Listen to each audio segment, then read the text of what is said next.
तो इंटीग्रेशन में हमने क्या सीखा था,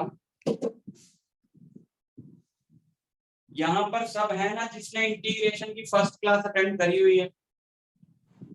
अगर तुम में से कोई ऐसा है जिसने इंटीग्रेशन की एक क्लास मेरे साथ अटेंड नहीं करी है तो बता दो, उसको फिर आज समझ नहीं आएगा।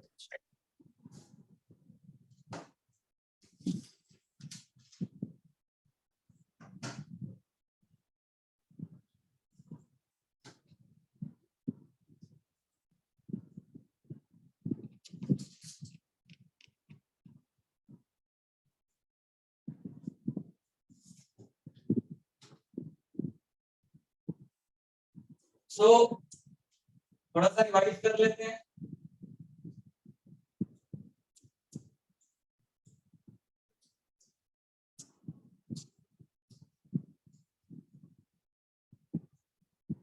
इसको इंटीग्रेट करना है हमने, तो हम क्या करेंगे, हम लिखेंगे सबसे पहले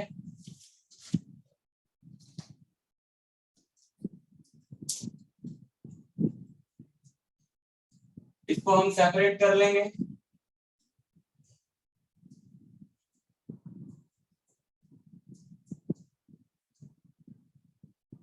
इसको हमने सेपरेट कर लिया और उसके बाद x to the power n का इंटीग्रल लगाएंगे। x to the power n dx का इंटीग्रल होता है x to the power n plus 1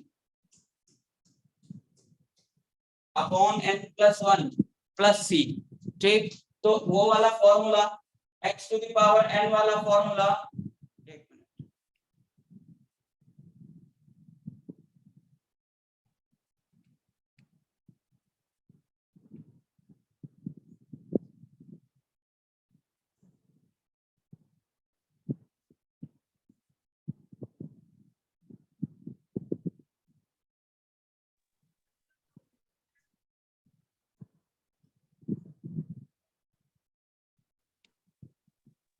x to the power n वाला फॉर्मूला यहाँ पे लगाएंगे और हमें क्या मिलेगा, ये इंटीग्रेशन का फॉर्मूला है, ये इंटीग्रेशन का फॉर्मूला है। इस फॉर्मूले को तुमने जैसे ही लगा दिया, इंटीग्रेशन के फॉर्मूले को तुमने लगा दिया तो इंटीग्रेशन का साइन भी हटा देना है और dx भी हटा देना। फॉर्मूले में dx का कोई काम नहीं है, फॉर्मूला लगेगा इस पे, इस पे, इस पे। इंटीग्रेशन और dx के बीच में जो चीज है, इंटीग्रेशन के साइन और dx के बीच में जो चीज है उस पे फॉर्मूला लगेगा। सो एक्स स्क्वायर का कितना हो गया, x to the power 2 plus 1 upon 2 plus 1 plus 2 x to the power 1 plus 1 upon 1 plus 1 minus x to the power 0 plus 1 upon 0 plus 1। ठीक, समझ गए।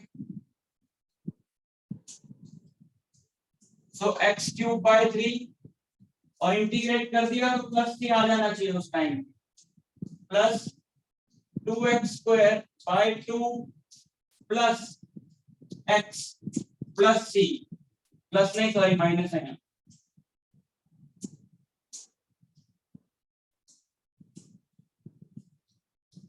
2 से 2 कटा, x cube by 3 plus x square minus x plus c। ठीक, तो ये था integration जो हमने पढ़ा। अब इसी को हम आगे कंटिन्यू करने जा रहे हैं। इंटीग्रेशन का काम क्या है, इंटीग्रेशन का काम है dx को x बना के देना या dy को y बना के देना, छोटी सी चीज को जोड़ के बड़ा कर देना। तो सबसे ज्यादा जो यूज है मैथमेटिकल टूल्स के अंदर पूरे फिजिक्स में वो इंटीग्रेशन का है। मैथमेटिकल टूल्स जितने भी तुम पढ़ रहे हो, integration, differentiation, log, trigo, graph, उन सब में सबसे ज्यादा यूज किसका है, इंटीग्रेशन का। इंटीग्रेशन समझना बहुत जरूरी है। इंटीग्रेशन होता है दो टाइप का,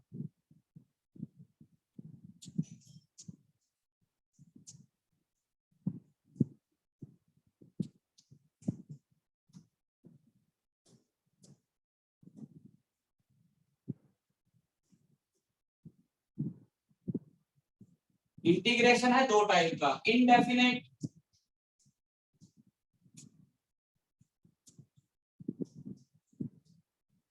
और डेफिनेट।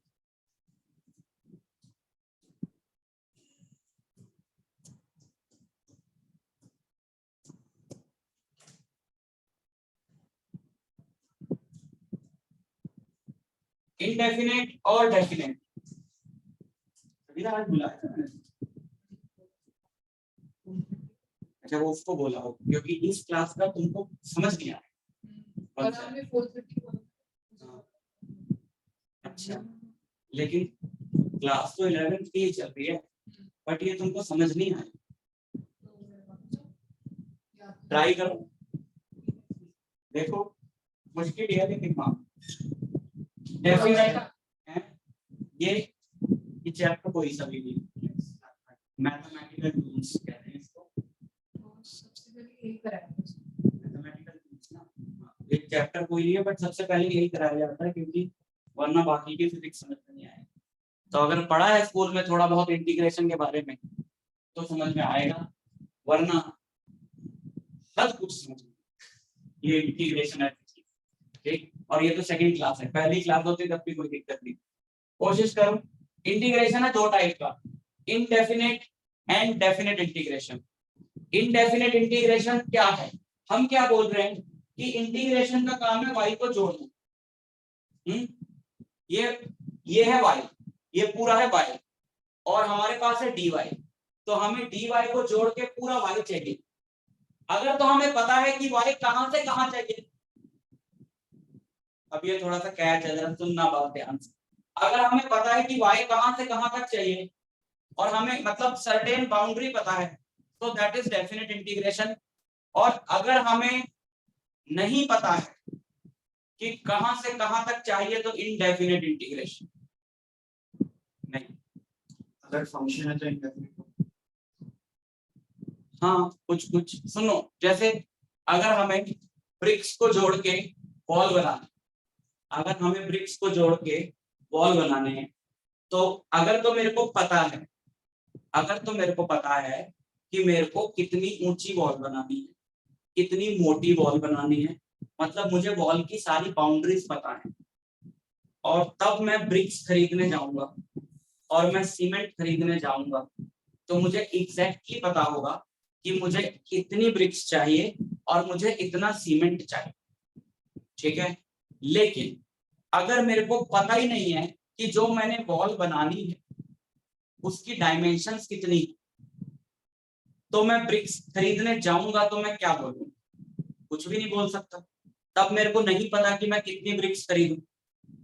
लेकिन अगर मेरे पास फंक्शन है हाँ कि height of the wall h is n square plus 2n plus 1। अगर मेरे पास ये फंक्शन है कि एक वॉल अगर h हाइट की बनानी है तो n ब्रिक्स लगेगी, ठीक है, समझ गए। अगर मैंने यहाँ n की जगह डाला 10 तो 10 का स्क्वायर 100 प्लस 20 प्लस 1, यानी कि टोटल ब्रिक्स यूज होंगी 121। टोटल ब्रिक्स कितनी यूज होंगी 121। और टोटल ब्रिक्स कितनी यूज हुई, टोटल ब्रिक्स 10 यूज हुई, सॉरी उल्टा बोल दिया ना मैंने।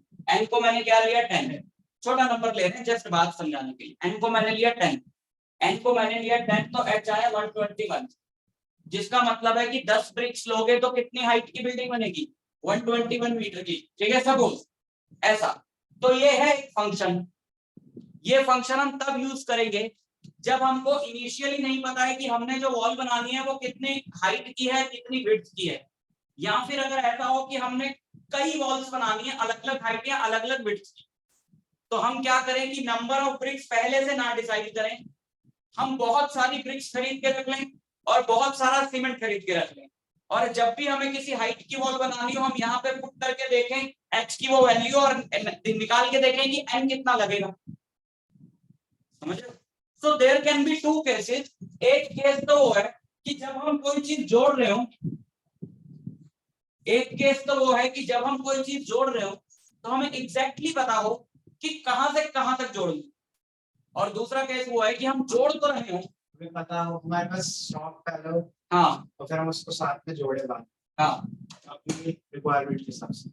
रिक्वायरमेंट के साथ स्टॉक पहले और रिक्वायरमेंट के हिसाब से जोड़ लें। तो फिर बीच में क्या चीज चाहिए? फंक्शन, है ना। अगर मेरे को पता हो कि मैंने यहाँ से लेकर यहाँ तक दीवार बनानी है तो मुझे पहले से पता होगा इतनी ईंटें लगेगी, इतनी सीमेंट लगेगी। लेकिन अगर मेरे को पता ही नहीं है यहाँ से लेकर यहाँ तक वॉल बनानी है तो मैं पहले से स्टॉक करके रखूं,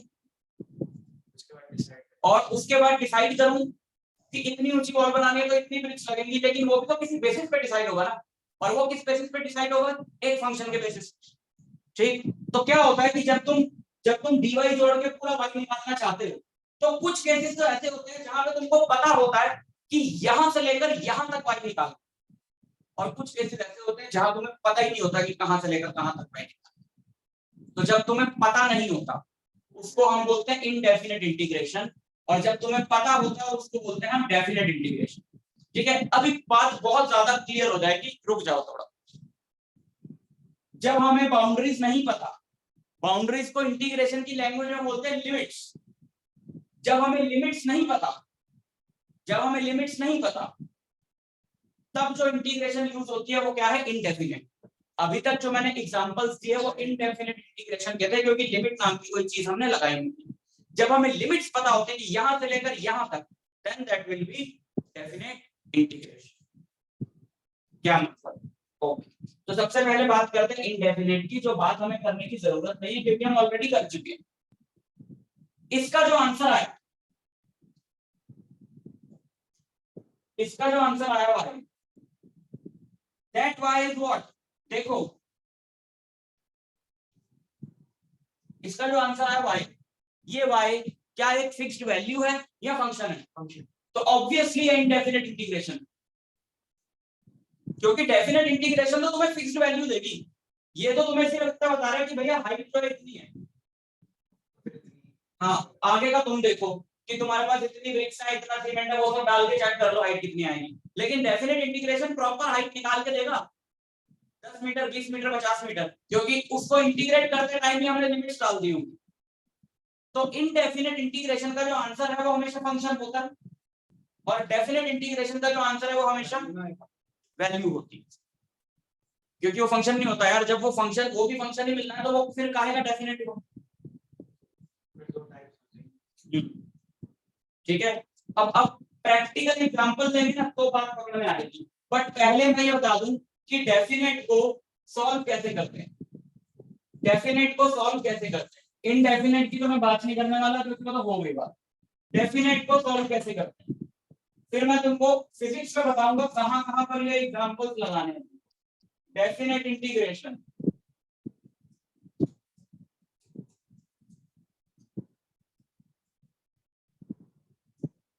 जब भी तुमको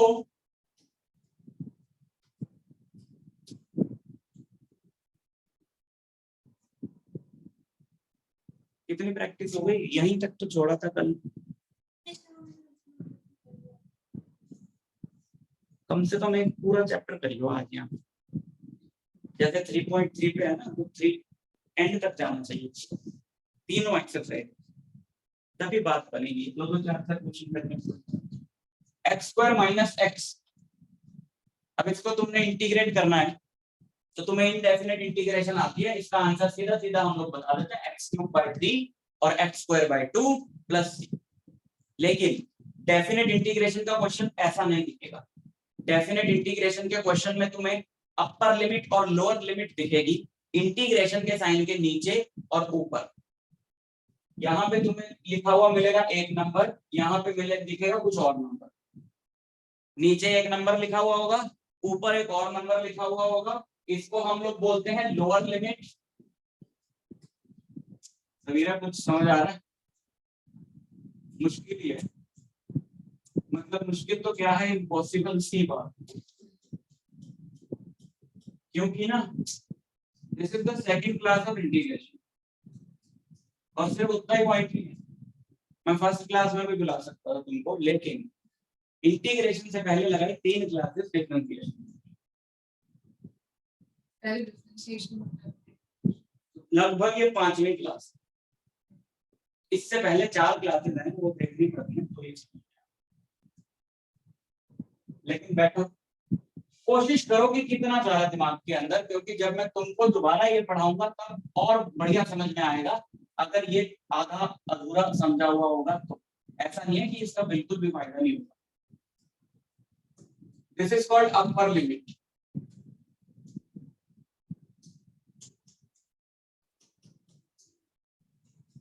समझ गए? Upper limit and lower limit. इनका क्या करना हमने, इनका हमने क्या करना है, ध्यान से देखना। इस क्वेश्चन को तुम सॉल्व करोगे नॉर्मली जैसे करते आए हैं, इसमें सॉल्व करने में कोई चेंज नहीं। इसको तुम नॉर्मली सॉल्व करोगे जैसे करते आए हो, एक्स स्क्वायर का हो जाएगा एक्स क्यूब बाय 3 और माइनस इसका हो जाएगा एक्स स्क्वायर बाय 2।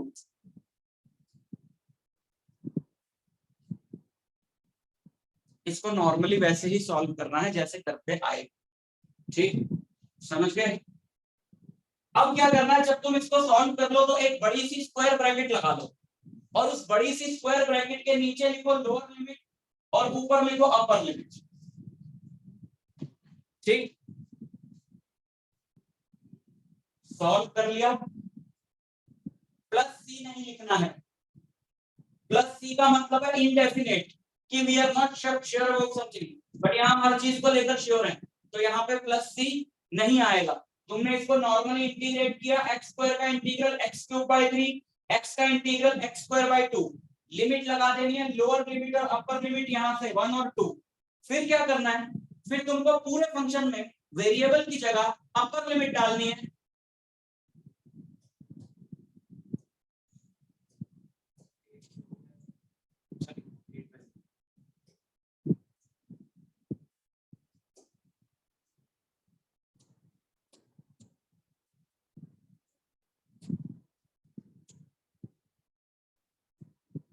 माइनस पहले पूरे फंक्शन में वेरिएबल की जगह अपर लिमिट डालनी है, फिर पूरे फंक्शन में वेरिएबल की जगह लोअर लिमिट डालनी है।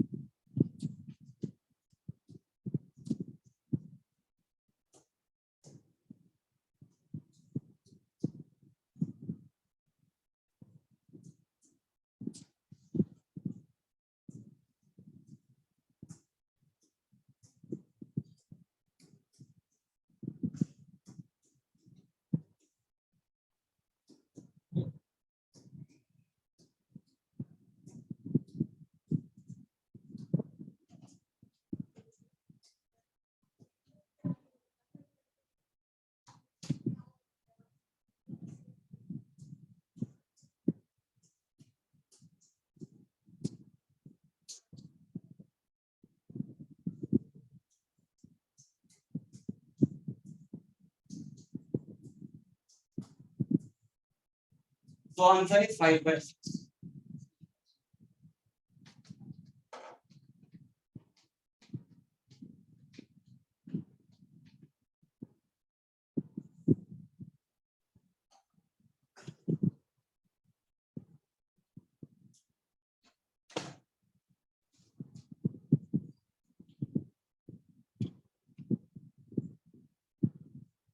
इसका जो आंसर आ रहा है वो एक नंबर आ रहा है। इनडेफिनेट इंटीग्रेशन का जो आंसर आता है वो फंक्शन आता है। सर अगर हमें कोई रेंज जैसे दी हुई है, सो 1 और 3 दी हुई हो, अपर लिमिट 3 दी है। क्या सर अगर हमें लोअर लिमिट 1 दी है और अपर लिमिट 3 दी है, कॉन्सेक्यूटिव नहीं है मतलब। नहीं, कॉन्सेक्यूटिव की तो मैं बात ही नहीं कर रहा हूँ, वो तो यार मैंने जस्ट 1 और 2 ले लिए, इजी रहते हैं। ये 1 हो वो 50 हो, क्या फर्क? ये -1 हो वो -100 हो, कुछ भी हो सकता है, कुछ भी। नेगेटिव भी हो सकती है, फ्रैक्शन में हो सकती है, रैशनल हो सकती है, इररेशनल हो सकती है और अनरियल भी हो सकती है। देंगे हाँ, बहुत कॉमन सी बात है। तुमको सब कुछ मिलेगा, पॉइंट में होगा, इररेशनल होगा, रैशनल होगा, अनरियल भी होगा। अभी अनरियल कौन सा होता है इसके बारे में भी मैथ्स में पढ़ोगे। जो भी हो, यहाँ होता 50 तो हम x की जगह पहले 50 डाल देते, फिर हम बीच में लगाते माइनस का साइन, फिर हम x की जगह लोअर वाली डाल देते। समझ में आया? तो इसका आंसर आएगा एक नंबर। चलो ठीक है, इसको नॉर्मली इंटीग्रेट करके लिमिट्स डाल दो। लेकिन सवाल है कि करना क्यों है ये सब और कब करना है? हमें क्या पता चलेगा कि डेफिनेट इंटीग्रेशन है या इनडेफिनेट इंटीग्रेशन है? जरा ध्यान से सुनो बात को, जरा ध्यान से। फिजिक्स में इसका हम एक एप्लीकेशन उठा लेते हैं, वर्क डन। समझने वाली बात है, वर्क डन। इंटीग्रेशन का काम है जोड़ना। अगर अब ये मैं एक एग्जांपल तुमको ऐसा बता रहा हूं जिसमें हमको बिल्कुल कोर में समझ में आएगा कि इंटीग्रेशन यूज क्यों करनी है और इंटीग्रेशन के बिना काम क्यों नहीं हो सकता। प्लस ये एक टॉपिक है, एक आगे चैप्टर आएगा वर्क एनर्जी पावर का, उसका ये टॉपिक भी यहाँ पे कवर हो जाएगा। तो उस टाइम जब हम दोबारा करेंगे तो उसको बहुत बढ़िया समझ में आएगा। देखो यहां पर एक ब्लॉक है, एक ब्लॉक हमने रख दिया,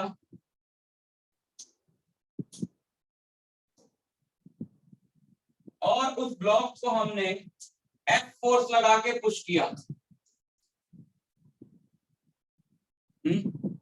हमने एक ब्लॉक रख दिया एक रफ सरफेस पे। रफ सरफेस मतलब जिस पे फ्रिक्शन है।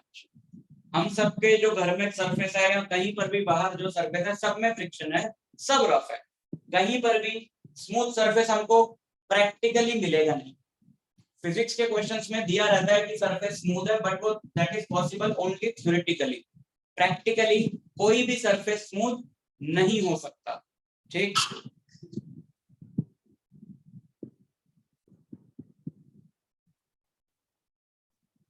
इस साल हमें थ्योरेटिकल फिजिक्स पढ़नी है, लेकिन थ्योरेटिकल फिजिक्स में भी प्रैक्टिकल आगे, प्रैक्टिकल फिजिक्स में भी थ्योरेटिकल फिजिक्स है, बहुत सारी चीजें। तो हमने क्या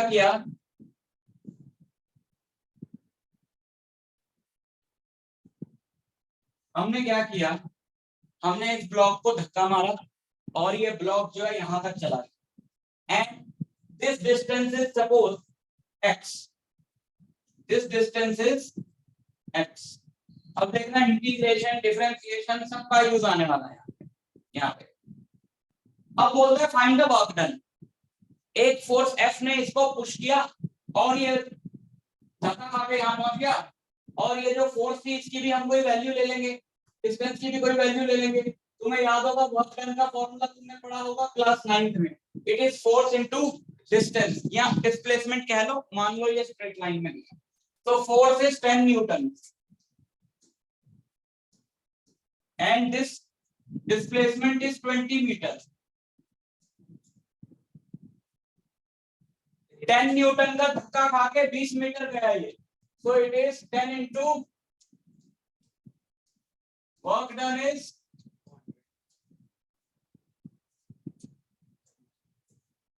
200 जूल, है ना? कोई दिक्कत नहीं यहाँ पर। बट ये तो हो गई 9th वाली बात। ये तो तब लगाना है जब फोर्स कांस्टेंट हो।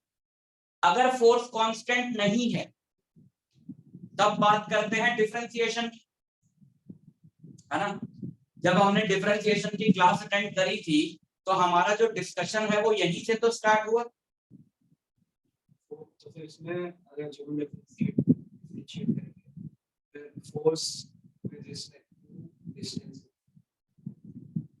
अभी सुनिए, मैंने बोला था इनिशियली इतना भी दिमाग लगाने का। अब मान ले अगर ये फोर्स वेरिएबल हो, यहीं से हमारा डिस्कशन स्टार्ट हुआ था डिफरेंशिएशन का। अगर ये फोर्स वेरिएबल हो, वेरिएबल का मतलब क्या है कि it is changing with distance. ये फोर्स जैसे अभी हमने पीछे ली फिक्स 10 न्यूटन, ऐसी है ही नहीं, it is changing with distance. यहाँ कुछ और, यहाँ कुछ और, यहाँ कुछ और, यहाँ कुछ और। तो फिर हम पूरे 20 मीटर के लिए फॉर्मूला F इंटू एक्स नहीं लगा सकते, क्योंकि पूरे 20 मीटर के लिए फोर्स की कोई फिक्स्ड वैल्यू है ही नहीं हमारे पास। तो यहाँ पे आता है रोल किसका, डिफरेंशिएशन का। यहाँ पे हमने माना कि ये जो x है, this x is divided into very small parts, और एक पार्ट की लेंथ है dx।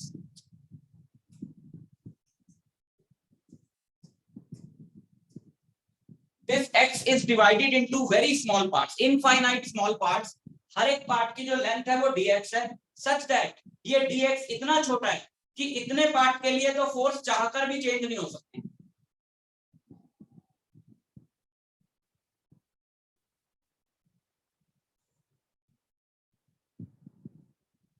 इतने पार्ट के लिए फोर्स चाहकर भी चेंज नहीं हो सकती, because this distance is very small, very very very small. बहुत जानते हो तुम इसके बारे में, ठीक है। तो इतने पार्ट के लिए वर्क क्या होगा, इतने पार्ट के लिए वर्क क्या होगा, इतने पार्ट के लिए वर्क W होगा या dW होगा,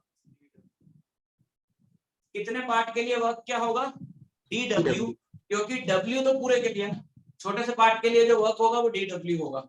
and that dW is what, हम ये मान लें जो फोर्स यहां से लेकर यहां तक पूरे के लिए वेरिएबल है, वो इतने से पार्ट के लिए कांस्टेंट है, and that constant is F। Suppose, so for this small part, dW is what, for this small part dW is what, F into dx। आराम से चलो, F into dx, तो ये तो आ जाएगा। लेकिन क्या हमें dW चाहिए क्वेश्चन में, हमें क्या चाहिए, हमें W चाहिए। हमारा सवाल क्या है, हमारा सवाल ये है कि अगर कांस्टेंट फोर्स के लिए इस पूरे का वर्क निकाल सकते हो, तो वेरिएबल फोर्स के लिए भी पूरे का निकाल के दिखाओ, सिर्फ इतने पार्ट का नहीं, पूरे का, यहां से लेकर यहां तक, जिसमें obviously that force into 20 formula तो लग नहीं सकता, क्योंकि फोर्स वेरिएबल है, और अगर फोर्स वेरिएबल है तो पूरे का निकाल नहीं सकते, छोटे का निकाल दिया। लेकिन पूरे का निकालने के लिए ही इंटीग्रेशन बनी है, बिकॉज अब तुम देखो तो तुम्हारी यहाँ पे रिक्वायरमेंट बिल्कुल क्लियर है कि तुम्हारे पास dW है और तुम्हें क्या चाहिए, W। और क्या पता है तुमको कि dW से W कैसे आता है, इंटीग्रेशन से। So what will be W, integration of dW, और dW का इंटीग्रेशन मतलब f dx का इंटीग्रेशन। तो W is what, f dx का, W is what, f dx का integration. W is what, f dx का इंटीग्रेशन। अच्छा, लेकिन अगर ये dx है तो f should be a function of x only. समझ आ रही है बात, अगर ये dx है तो f should be a function of x only. तुम सोचो, अगर f जो है हमारा t का फंक्शन हो, f जो है वो t का फंक्शन हो, कि how force is changing with time, तो मेरा यहां पर्पस सॉल्व नहीं होगा, because in this case I need f as a function of x। यहां t का फंक्शन हो और वहां dx हो, तो वो इंटीग्रेट हो ही नहीं सकता। यहाँ t का फंक्शन हो, अगर वहां dx है तो यहाँ भी किसका फंक्शन होना चाहिए, x का। सो अभी हमारी रिक्वायरमेंट क्या है, हमारी रिक्वायरमेंट ये है कि हमें फोर्स चाहिए as a function of x, कि how force is changing with distance. और अगर ये भी नहीं पता तो नहीं हो सकता। मैं बार बार तुम्हें एक बात समझाता हूँ कि बच्चों दोनों में से एक चीज चाहिए, अगर कांस्टेंट है तो वैल्यू चाहिए, और वेरिएबल है तो फंक्शन चाहिए। और तुम बोलो ना वैल्यू है ना फंक्शन है तो कुछ नहीं हो सकता, फिर खत्म, फिर वो फिजिक्स के लिए है ही नहीं चीज, ठीक है। और फिर यहाँ पे तो पता लग गया कि कांस्टेंट नहीं है तो फंक्शन चाहिए, लेकिन अब सवाल है कि फंक्शन तो t में भी हो सकता है, फंक्शन तो x में भी हो सकता है, फंक्शन किसी और में भी हो सकता है, तो यहाँ क्या है, dx, so we need f as a function of x। और यही तुम्हें क्वेश्चन में दिया हो, तुम्हें इतना तंग नहीं वो करेंगे, कि यहाँ पे तुमको dx x का फंक्शन चाहिए, तो f जो है वो क्वेश्चन में t का फंक्शन दिया है, अब सोचो उसको x में कैसे कन्वर्ट करते हैं। नहीं, ये थोड़ी सी बातें अगर तुम्हें पता हो तो काम चल जाएगा। अब सपोज यहाँ पे मेरे को गिवन था कि this force is variable and it is 2x + 1, मान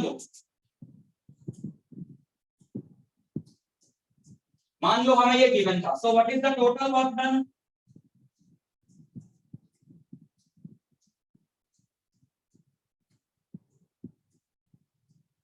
ये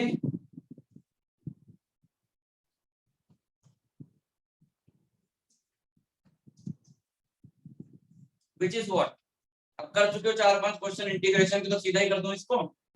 2x² / 2 प्लस x, तो x² plus x plus c,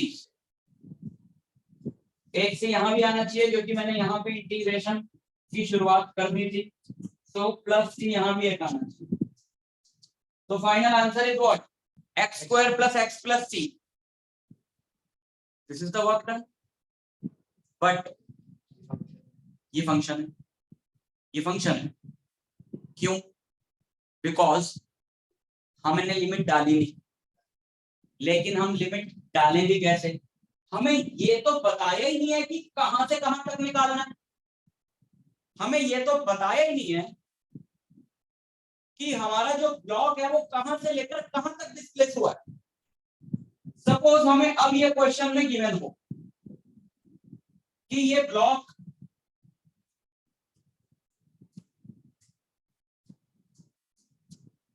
यहां से, देखो अगर तो कोई पॉइंट ऑब्जेक्ट है, पॉइंट ऑब्जेक्ट मतलब बहुत ही छोटा है, तब तो उसकी पोजीशन बताना बहुत आसान होता है, लेकिन अगर कोई बड़ा है तो उसकी पोजीशन कहां से बताई जाती है? मिड पॉइंट से। अगर तुम कहते हो कि a bus is standing at a distance of 10 metre from me, मेरे से एक बस 10 मीटर की दूरी पे खड़ी है, तो गलत हो जाए, क्योंकि बस तो कुल 5 मीटर लंबी है, तो बस का पिछला हिस्सा अगर तुमसे 10 मीटर पे है तो अगला हिस्सा तो 15 मीटर पे होगा।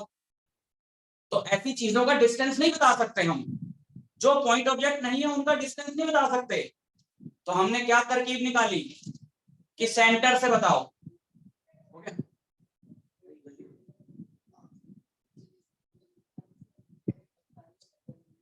बारिश भी तो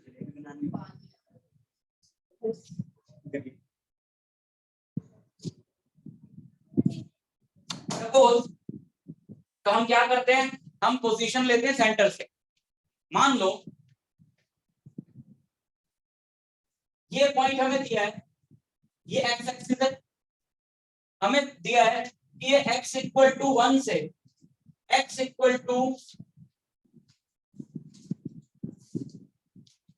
3 मीटर, x = 1 मीटर से x = 3 मीटर तक डिस्प्लेस किया, ठीक है। अब सोचो, जब अभी हमको ये नहीं पता था कि कहां से लेकर कहां तक डिस्प्लेस किया, तो हमने वर्क का एक फंक्शन निकाल दिया x की टर्म्स में और बोला कि जाओ इसको यूज करो, तुम्हारा ब्लॉक जहां से जहां तक भी हुआ है खुद डाल लेना। लेकिन अगर वो हमें पहले से ही बोल रहा है कि भैया मेरा ब्लॉक जो है वो 1 मीटर से 3 मीटर तक डिस्प्लेस हुआ है, 1 मीटर कहां से? किसी भी रेफरेंस जगह से, उसमें हमको नहीं जानना, वो कह रहा है 1 मीटर से 3 मीटर तक ब्लॉक डिस्प्लेस हुआ है, टोटल वर्क निकालो। तो ये लोअर लिमिट हमारी क्या हो गई? 1 और अपर लिमिट हमारी हो गई 3। तो हमारा जो टोटल वर्क है उसको यहां से लेकर यहां तक डिस्प्लेस करने का वो जूल्स में एक प्रॉपर वैल्यू आ जाएगी, और वो वैल्यू हम निकाल सकते हैं, क्या आएगी, है ना। जब हम इसको इंटीग्रेट किए तो हमको क्या मिला? x² + x, तो इसमें हमने लोअर लिमिट लगाई कितनी? 1, अपर लिमिट लगाई 3। पहले तो हमने अपर लिमिट डाली, फिर हमने लोअर लिमिट डाली, 9 + 3 12 - 2 10 जूल।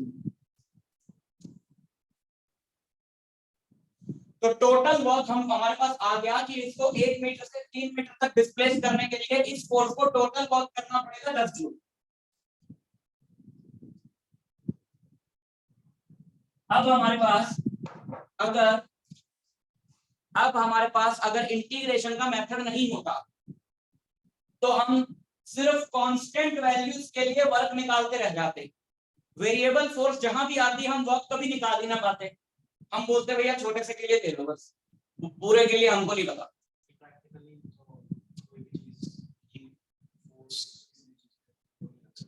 कांस्टेंट नहीं लग सकती, और प्रैक्टिकल में फिर हम प्रैक्टिकली अभी कुछ कर ही नहीं पाते।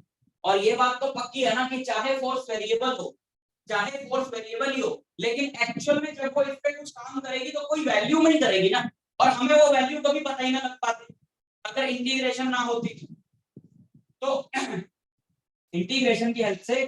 और ये तो एक एग्जांपल दे रहा हूं, अब इसी चीज को हम अगर बाकियों में भी लगा दें, जो कि हम लगा सकते हैं कि अगर तुम्हें कोई भी फॉर्मूला फिजिक्स में A equal to B into C है, जैसे यहां पे था F equal to W equal to F into X, कोई भी फॉर्मूला तुम्हारे पास जैसे F A equal to B into C, जैसे F equal to ma, momentum equal to mass into acceleration, force equal to pressure into area, कोई भी। और अगर B जो है, सुनना जरा, B जो है वो पूरे C के लिए कांस्टेंट हो, जैसे F जो है वो पूरे 20 मीटर के लिए 10 था, अगर B जो है वो पूरे C के लिए कांस्टेंट हो तब तो सीधा मल्टीप्लाई करो और आंसर निकाल दो। बट अगर B वेरिएबल हो पूरे C के लिए तो फिर इंटीग्रेशन पहले छोटे से C के लिए निकाला फिर पूरे के लिए। लेकिन this B should be the function of C, नहीं तो फिर नहीं होगा। या तो हमको कांस्टेंट चाहिए या यहाँ फंक्शन चाहिए, लेकिन फंक्शन चाहिए उसी का ही जिसमें dx है। तो सी का फंक्शन होना चाहिए। तो पहले तो मैं निकाल लूं dA, है ना, पहले मैं निकाल लूं dA, जिसमें मैं मान लूं कि for very small dc it is b, for very small value of dc this is b fixed, और पूरे के लिए ये a कहां से लेकर कहां तक, C1 से C2 तक BDC, एंड रिक्वायरमेंट क्या है, रिक्वायरमेंट है कि this B should be a function of C।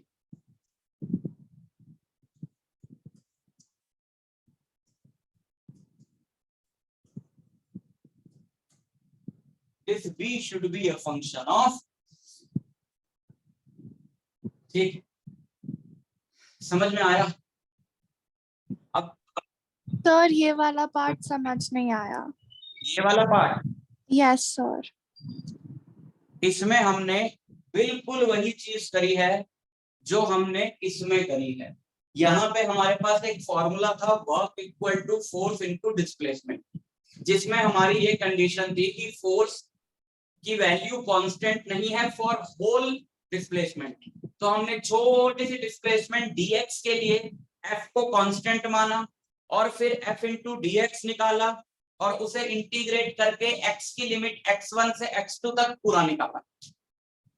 तो मैं ये कह रहा हूं कि ये नहीं कि अब तुम सोचो कि सिर्फ वर्क वाले पार्ट में इंटीग्रेशन लगती है, कहीं पर भी तुम्हारे पास फिजिक्स में ये सिचुएशन आ जाए कि तुम्हारे पास एक फॉर्मूला है a equal to b into C, and for whole value of c b is not constant, जैसे अभी था for whole value of x f was not constant.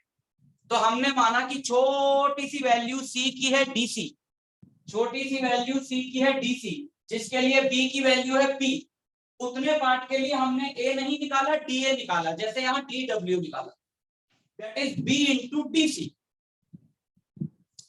फिर हमने c की लिमिट जो है वो C1 से C2 जो हमको गिवन थी उससे पूरा a निकाल दिया, और कंडीशन ये है कि अगर ये b इंटू dc है so b should always be a function of c, जैसे यहाँ पे हमने बोला था कि this f must be a function of x because यहाँ dx।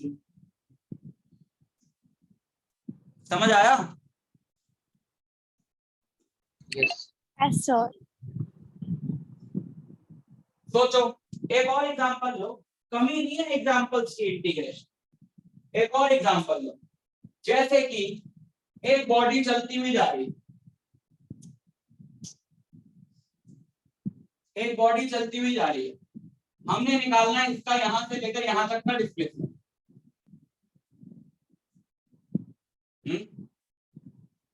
डिस्प्लेसमेंट क्या होता है? Speed into time. Displacement S क्या होता है? Velocity into. अब फिर वही सिचुएशन आ गई ना, ए इक्वल टू बी इनटू सी वाली सिचुएशन आ गई। मेरे को ये डिस्प्लेसमेंट निकालना है और मेरे को कोई बोलता कि ये कांस्टेंट वेलोसिटी चल रही है 10 मीटर पर सेकंड की, मेरे को कोई बोलता है कि ये कांस्टेंट वेलोसिटी चल रही है 10 मीटर पर सेकंड की, तो ये 5 सेकंड इसको लगे, तो मैं बोलता कि 50 मीटर है ये डिस्प्लेसमेंट। ये डिस्प्लेसमेंट होती है 50 मीटर, पर कांस्टेंट नहीं है, v जो है वो कांस्टेंट नहीं है। v जो है वो कांस्टेंट नहीं है, and that v is a function of t, कि वो है 2t+3। और यहां पर बॉडी थी कब? ऑब्जर्वेशन के 2 सेकंड बाद, और यहां पर बॉडी थी ऑब्जर्वेशन के 5 सेकंड बाद। तो 2 सेकंड से 5 सेकंड तक की डिस्प्लेसमेंट निकालनी। तो छोटे से पार्ट ds के लिए, छोटे से पार्ट इसके लिए, छोटे से पार्ट ds के लिए इक्वेशन क्या लगेगी? ds v dt। छोटे से पार्ट ds के लिए इक्वेशन क्या लगेगी? ds equal to v dt। So v की वैल्यू क्या है? 2t प्लस,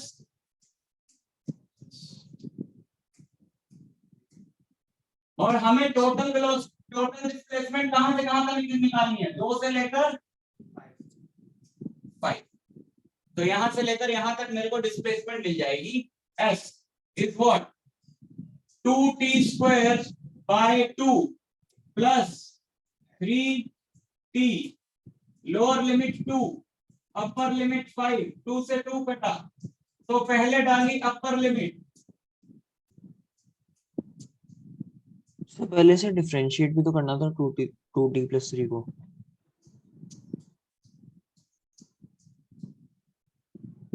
क्या सर पहले 2t+3 को डिफरेंशिएट भी तो करना था। 2t+3 को डिफरेंशिएट नहीं करना था, किसने बोला? सर क्योंकि ds के लिए हमें वेलोसिटी निकालने के लिए जो इक्वेशन है वो तो 2t+3 है ना, लेकिन v जो है वो भी मतलब वेरिएबल है, तो उसे डिफरेंशिएट करना पड़ेगा ds के लिए। हमें यहाँ पे क्या चाहिए? v चाहिए, हमें यहाँ v चाहिए, हमें यहाँ dv नहीं चाहिए। हमें यहाँ पे क्या चाहिए? हमें यहाँ v चाहिए, हमें यहाँ dv थोड़ी चाहिए। हमें यहाँ पे v चाहिए as a function of t, तो वो तो हमको क्वेश्चन में दे ही रखा है। हमें यहाँ dv थोड़ी चाहिए। कोई बात नहीं, ये कंफ्यूजन छोटी मोटी रहेंगी, अभी धीरे धीरे क्लियर हो जाएंगी। मेरे को ज्यादा तुम्हारा क्वेश्चन समझ में नहीं आया, मतलब तुम्हें ऐसा क्यों लगता है कि यहाँ पे डिफरेंशिएट करना चाहिए था? मुझे बताओ एक बार। सर क्योंकि v जो है वो वेरिएबल है हमारे पास, मतलब वेरिएबल कुछ है, ठीक डिस्टेंस है, पे। आगे बोलो। हाँ हाँ जी सर। सर तो फिर ये जो पूरी इक्वेशन है सर, उसमें ds के लिए हमें वेलोसिटी निकालने के लिए हमें उसे डिफरेंशिएट करना पड़ेगा ना। हम वेलोसिटी निकाल ही नहीं रहे बेटा, हम डिस्प्लेसमेंट निकाल रहे हैं, यहाँ से लेकर यहाँ तक की डिस्प्लेसमेंट निकाल रहे हैं। सुनो सुनो सुनो, हम यहाँ से लेकर यहाँ तक की डिस्प्लेसमेंट निकाल रहे हैं एस, एक ऐसे केस के लिए जब वेलोसिटी कांस्टेंट नहीं है। तो हमने पहले डिस्प्लेसमेंट निकाली है छोटे से पार्ट की, विच इज ds, और वो होगी v into dt, because v क्या होता है? v क्या होता है? ds by dt। v क्या होता है? ds by dt। तो यहाँ से ds क्या आएगा, v इंटू डी टी। कोई ds by D T dv थोड़ी होता है, ds by D T dv थोड़ी होता है, ds बाई डी टी तो v होता है। तो जो ds होगा वो v इंटू डी टी होगा, ना कि dv इंटू डी टी। तो v इंटू डी टी अगर ये होगा तो हमें v को डिफरेंशिएट थोड़ी करना है, हमें v को डिफरेंशिएट नहीं करना है, हमें जो v दिया वही डालना है सीधा।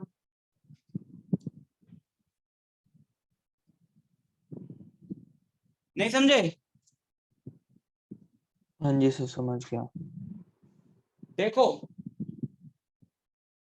अब बात को समझो, ऐसा नहीं है कि तुम इस स्टेज पे अभी नहीं पहुंचे हो।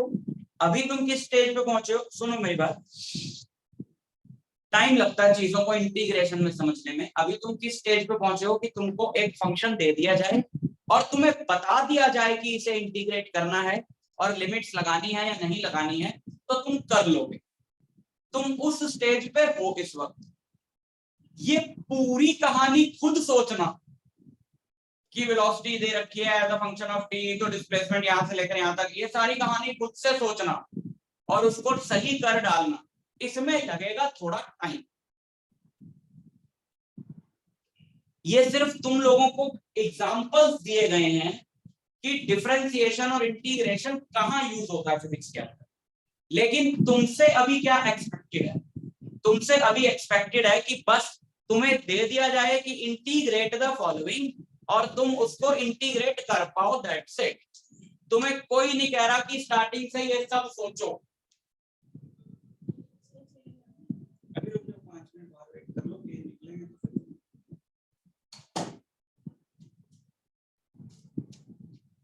समझ में आई बात।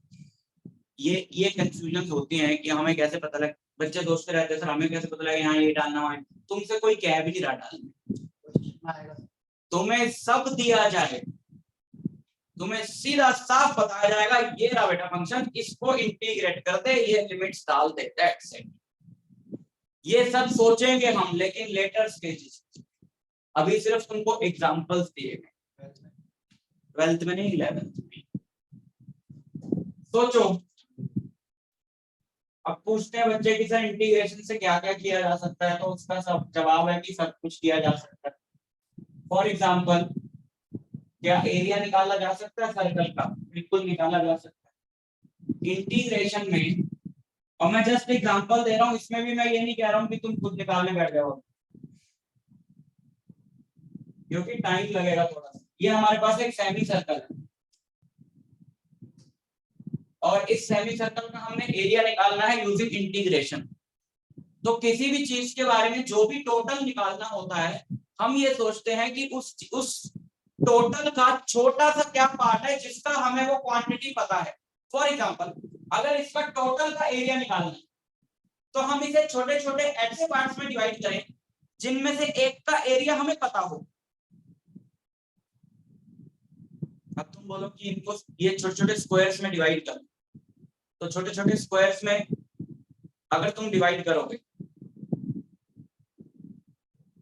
तो ये तो ऊपर से कर्व है तो स्क्वायर में से कुछ हिस्सा छूट जाए, ठीक है। लेकिन अगर पॉइंट वो नहीं है, अगर बहुत छोटे छोटे स्क्वायर्स में हम इसको डिवाइड कर लें तो हमें उसकी लिमिट नहीं पता। हमें ये सोचना है, मान लो हमें दिया है कि इस सर्कल का जो रेडियस है वो है r।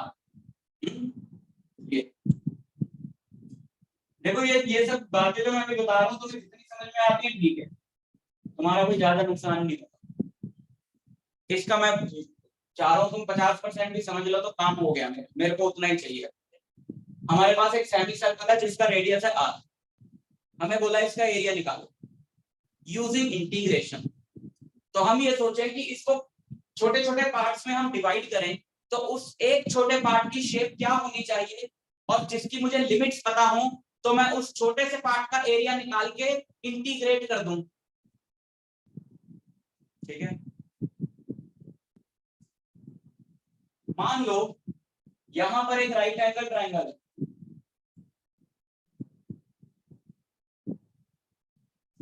मान लो यहाँ पे एक राइट एंगल ट्रायंगल है भाई, ये है तो कर्व, लेकिन हम तो बहुत छोटा पार्ट लेते हैं ना, मैंने इसका बहुत ही छोटा पार्ट लिया डीएल लेंथ का। तो किसी भी कर्व पे बहुत ही छोटा पार्ट लोगे तो वो तो स्ट्रेट ही होगा। So this is the right angle triangle.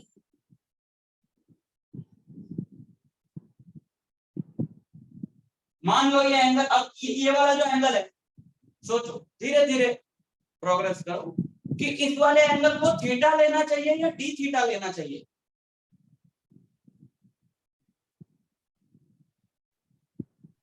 D theta, D theta, because this angle is very small. अगर ये बहुत छोटा होगा पार्ट तो ये भी बहुत छोटा होगा। Let this angle B D theta. ठीक, okay. Method one, method one, what is the area of this very small triangle? Half base into height.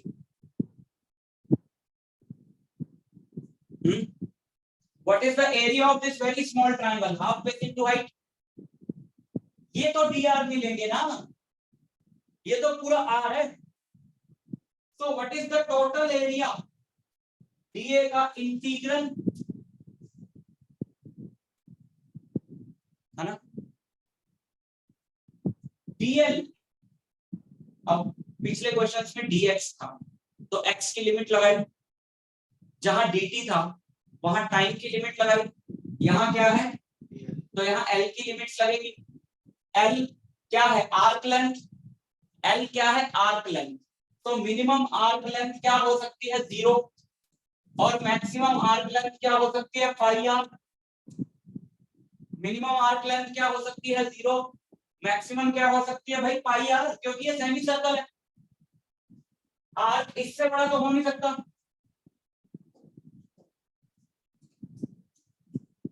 Arc इससे बड़ा तो नहीं हो सकता। तो minimum arc length 0, maximum arc length pi R. तो DL की लिमिट क्या है, 0 से पाई आर। तो डीए का इंटीग्रल हो गया a, हाफ कांस्टेंट है बाहर आ गया, आर कांस्टेंट है बाहर आ गया, डीएल के साथ 1 बचा, 0 से पाई आर। 1 का इंटीग्रल होता है x, तो यहां पे होगा l, 0 से पाई आर। फिर पहले लगाते हैं अपर लिमिट और फिर माइनस करके लगाते हैं लोअर लिमिट।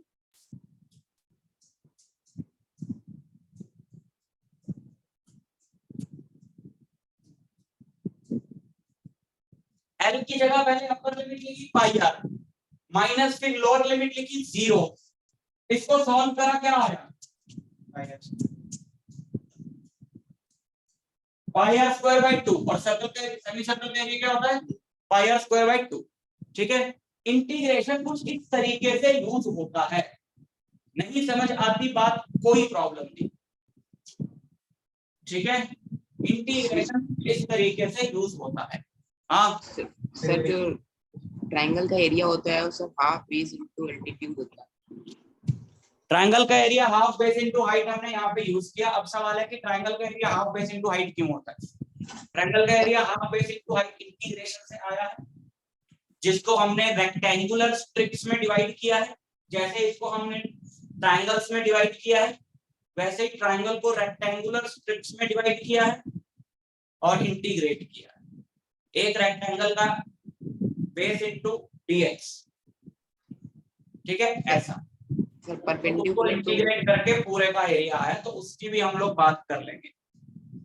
मतलब ये इंटीग्रेशन कोई भी फॉर्मूला डिराइव, इंटीग्रेशन दुनिया का कोई फॉर्मूला डिराइव करने के लिए यूज हो सकता है।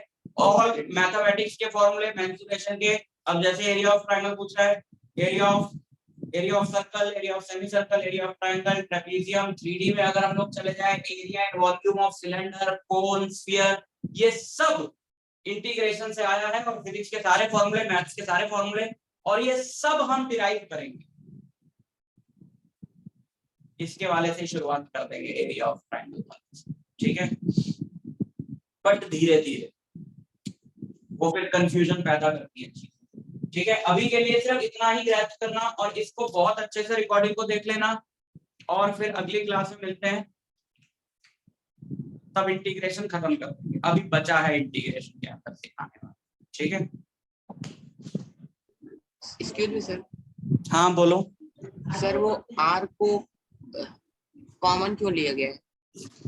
आर को Area. कॉमन नहीं लिया, आर को कांस्टेंट है तो बाहर ले लिया। जैसे तुम इंटीग्रेट कर रहे हो, यहाँ पे 2 बाहर चला गया, यस यहाँ पे ये 2 बाहर आ गया था ना, यस सर, तो क्योंकि ये कांस्टेंट था तो उसमें आर कांस्टेंट है ना, क्योंकि आर जो है वो रेडियस ऑफ द सर्कल है, यहां से यहां चलते रहो आर थोड़ी बदलेगा। यस तो जो भी कांस्टेंट है वो बाहर आ गया, ठीक। यस और ऐसी सर समझ में क्लास आ की रही है, रिकॉर्डिंग के लिए लगता है देखनी कि है। भाई हमें पहली दूसरी क्लास में लगता है ये सब पूरी तरह से कैसे समझ में आएगा, लेकिन ये चीजें बहुत आसान नहीं है, इसलिए दिक्कत देखी है थोड़ी बहुत। ऐसी समझ में आ जाएंगी तुम हैरान रह जाओगे। क्या कह रहे हो बेटा? सर क्लास की रिकॉर्डिंग किधर देखनी है? कौन पूछा? सर जिया। बेटा तुम्हें तो पता ही है ना, ऐप पे समझाया तो हुआ। सर आपने वो एंड्रॉइड के लिए बोला था, आपने फिर अच्छा, वेबसाइट का लिंक मैं नहीं भेजता भेजा। हूँ, मैं लिंक भेजता हूँ अब अभी थोड़ी देर में, ठीक है। Okay, thank you. व्हाट्सएप पे भेज, हाँ ओके।